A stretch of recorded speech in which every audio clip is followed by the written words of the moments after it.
Bonjour à toutes et à tous, bienvenue dans ce nouveau tutoriel dans lequel nous allons donner un effet aquarelle à ce joli portrait.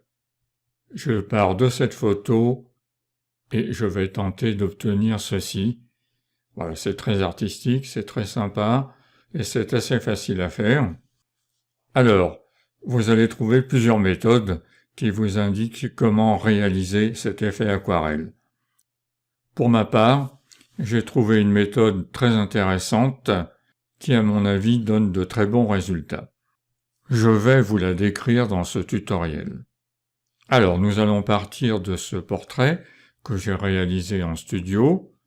Dans un premier temps, je vais dupliquer mon calque. CTRL-J, et je vais le nommer Laura. Je vais désaturer ce calque. Pour ce faire, menu Images, Réglages, Désaturation. Voilà. Je vais convertir ce calque en objet dynamique. Clic droit, Convertir en objet dynamique. Je vais appliquer un filtre dessus et je voudrais revenir sur ce filtre à tout moment. Donc vous connaissez la technique maintenant. Donc je vais dans Filtre, Galerie de filtres. Alors là, je vais me mettre en taille écran et je vais aménager mon écran pour que ce soit visible sur la vidéo. Voilà, comme ceci. Je vais choisir les filtres artistiques et notamment aquarelle.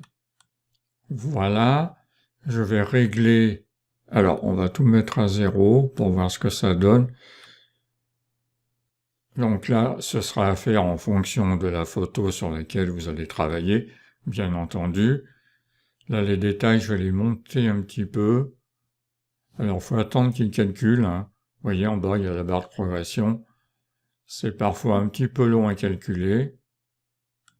Là, je vais en rajouter un peu. Voilà.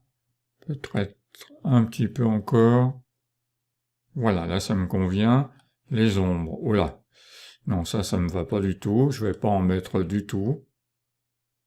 Et la texture, je vais la monter un peu. Pas plus que ça. Voilà. Donc là, ça me convient. Je valide par OK. Bien. Maintenant, nous allons importer une texture.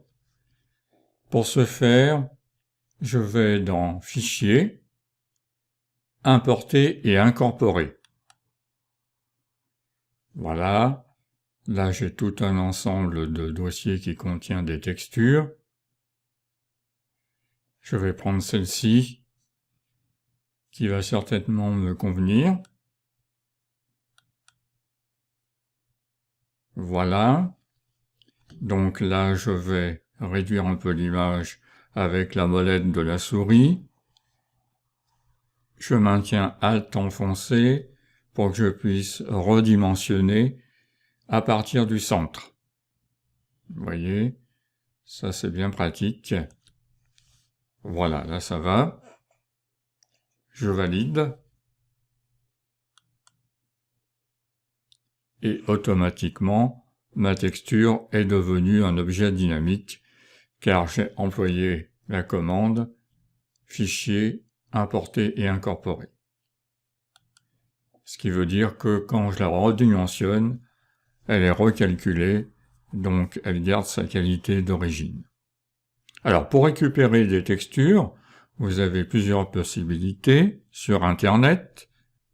Vous avez l'excellent site DeviantArt que je recommande souvent, et là vous y trouverez de belles textures. Je mettrai le lien en dessous de la vidéo, et vous avez également votre moteur de recherche tout simplement.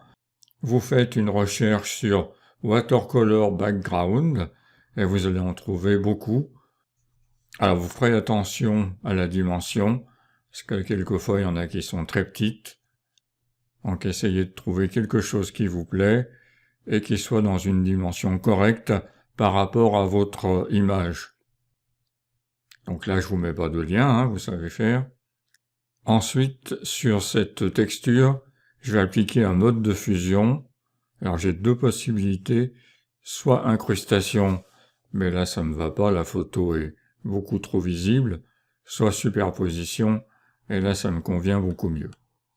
Alors ce qu'on peut faire, si vous trouvez que le visage est un peu trop caché par des taches, je peux redimensionner encore ma texture. Pour cela, je fais CTRL-T sur le calque texture, et je vais déplacer légèrement, comme ceci. Voilà. Là, ça me convient mieux, je redimensionne un peu. Voilà. N'ayez pas peur de redimensionner. Voilà, là c'est mieux. Ce nouveau calque, je vais l'appeler texture.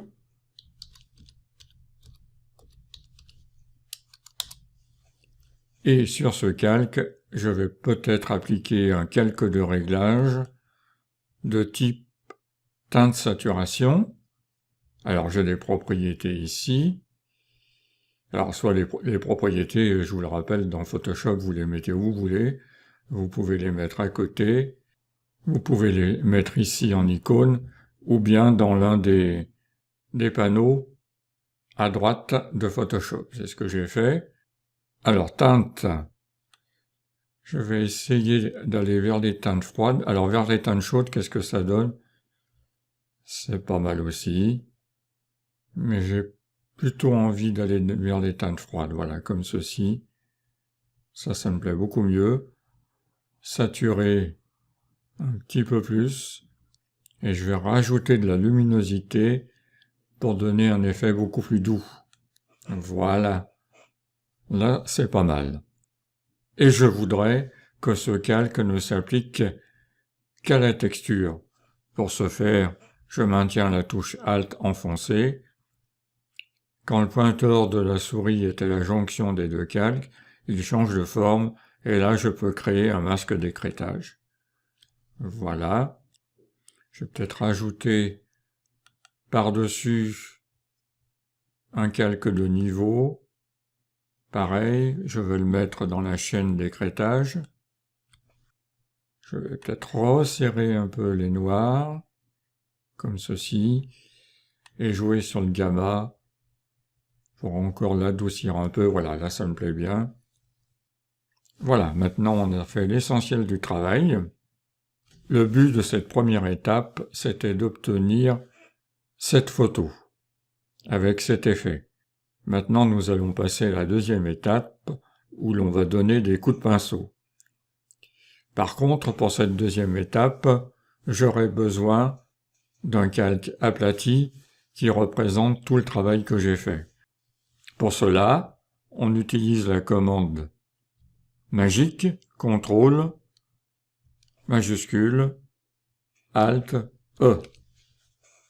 Voilà, et j'obtiens un calque qui est le résultat de tout mon travail.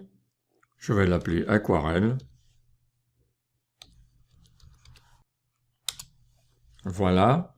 En dessous de ce calque, je vais avoir besoin d'un calque uni blanc. Je vais vous expliquer pourquoi.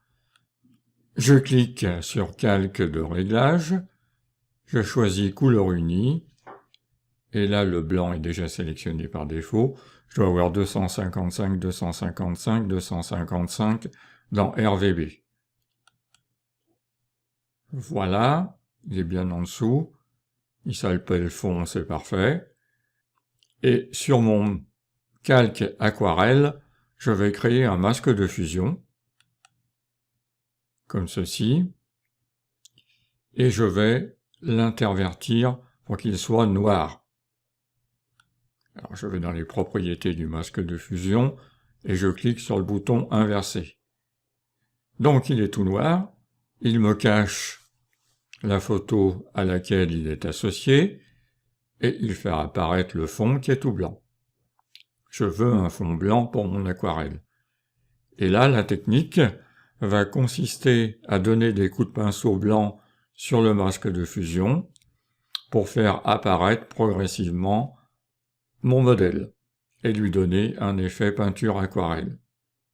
Bien, maintenant notre travail va consister à récupérer des formes de pinceaux qui vont bien pour faire des tâches effet peinture à l'eau.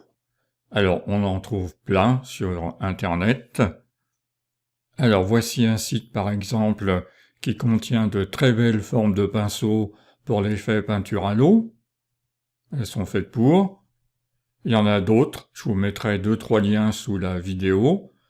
Il vous suffit de faire le téléchargement gratuit.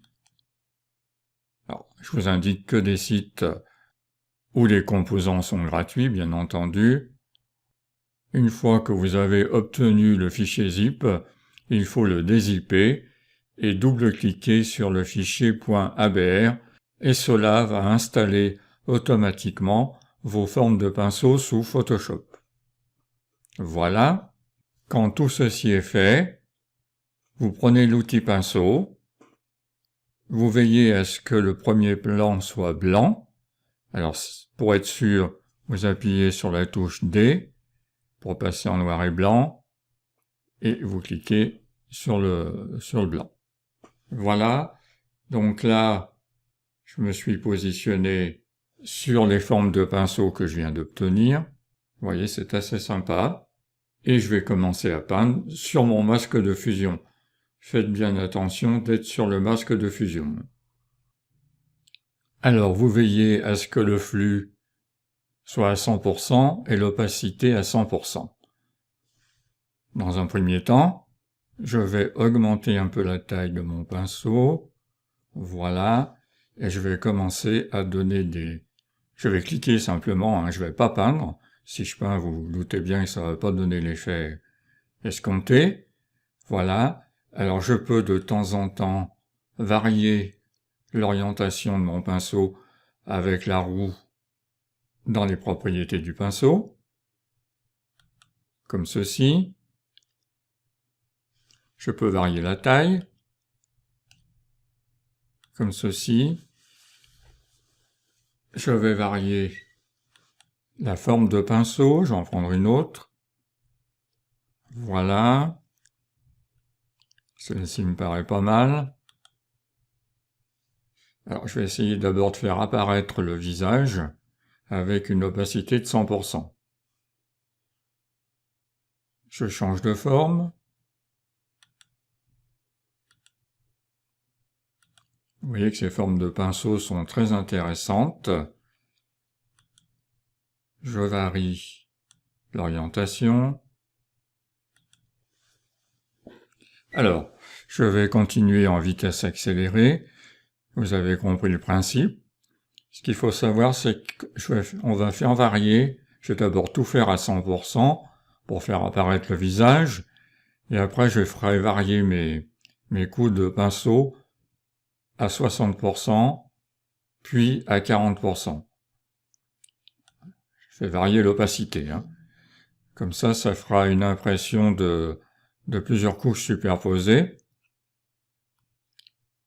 Voilà, donc je continue.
Voilà.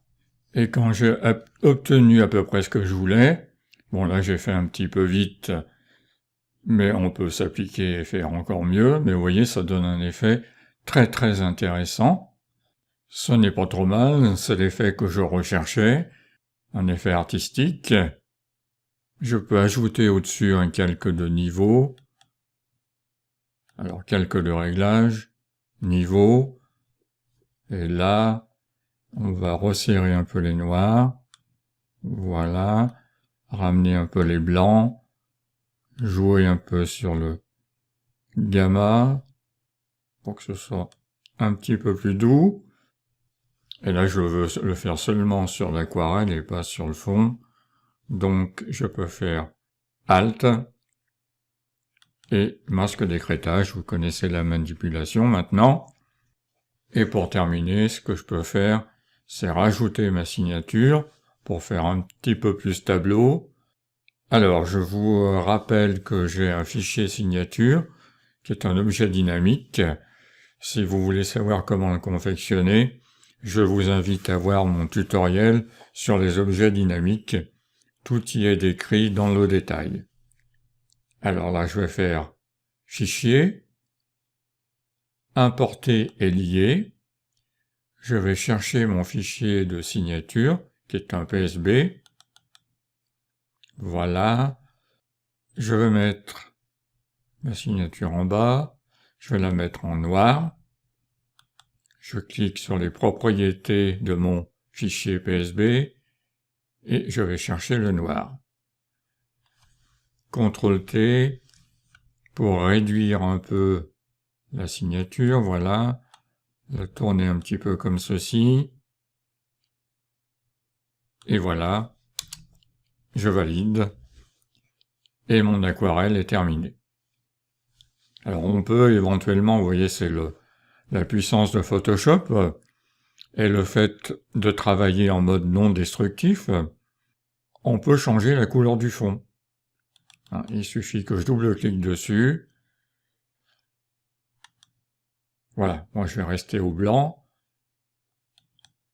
mais vous pouvez vous amuser à modifier pas mal de choses. Voilà, j'espère que ce tutoriel vous aura intéressé.